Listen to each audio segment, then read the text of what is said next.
فرمائے کذالک ارسلنا فی الامہ، اللہ رب العزت نے اس امت کو بڑی فضیلت دی. آپ علیہ السلام انبیاء کے سردار ہیں تو ان کی امت تمام امتوں نبیوں کی امت کے سردار ہیں. اس امت کی اتنی فضیلت ہے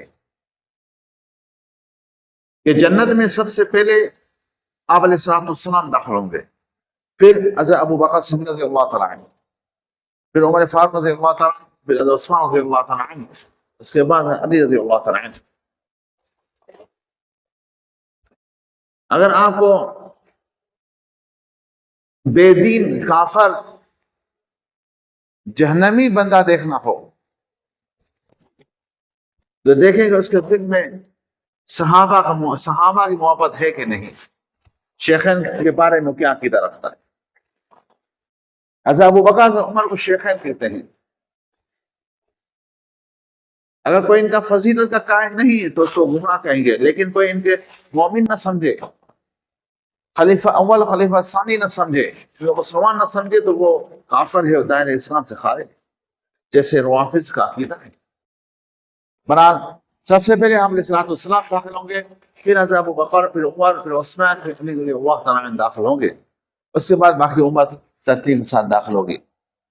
تو قاعدے کے مطابق تو یہ ہونا چاہیے کہ یہ امت سب سے آخر میں آئی تو سب سے آخر میں داخل ہو، لیکن آئی سب سے آخر میں اور داخل سب سے پہلے ہو رہی. یہ فضیلت ہے. جتنے انبیاء اکرام آئے ہمیں انبیاء اکرام کی صحیح تعداد معلوم نہیں. وہی اللہ تعالیٰ کا بڑا فضل ہے کہ اس نے انبیاء اکرام کی تعداد معلوم کرنے کا اسے مخالف نہیں بنایا. اگر بناتے تو ہم مشکل میں بن جاتے. فرماتے ہیں آمنت باللہ ملائکۃ کتبی اور رسولی، بس کافی ہے، سب پہ ایمان ہو گیا. تفصیل سے آگاہی کا علم لازم نہیں بنایا کہ تفصیل سے علم ہو سب کو. اس طرح ہوتا تو پھر ہم مشکل میں ہوتے.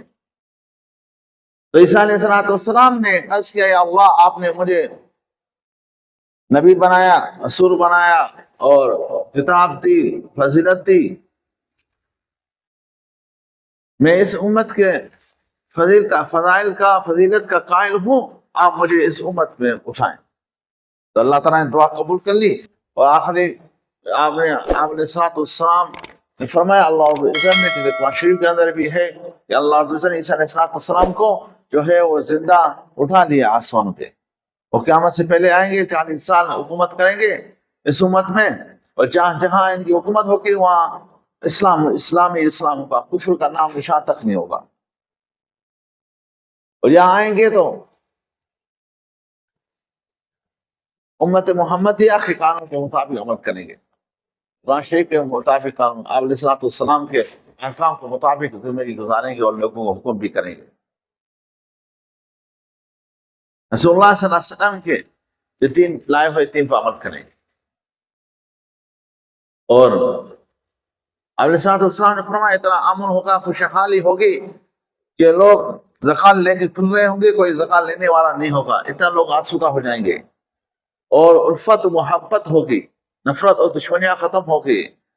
انسان تو انسان، جانوروں کے اندر بھی الفت و محبت ہوگی. کوئی بھیڑیا کسی بکری کو کھائے گا نہیں، کوئی سانپ کسی بچے کو کاٹے گا نہیں. یہ فضیلت ہے اس امت کی. عیسیٰ علیہ السلام جیسے جلیل القدر اولو العزم نبی بھی دعا کرتا ہے کہ میں اس امت سے بن، اس امت کا ایک فرد بن. سمجھ میں آئی بات؟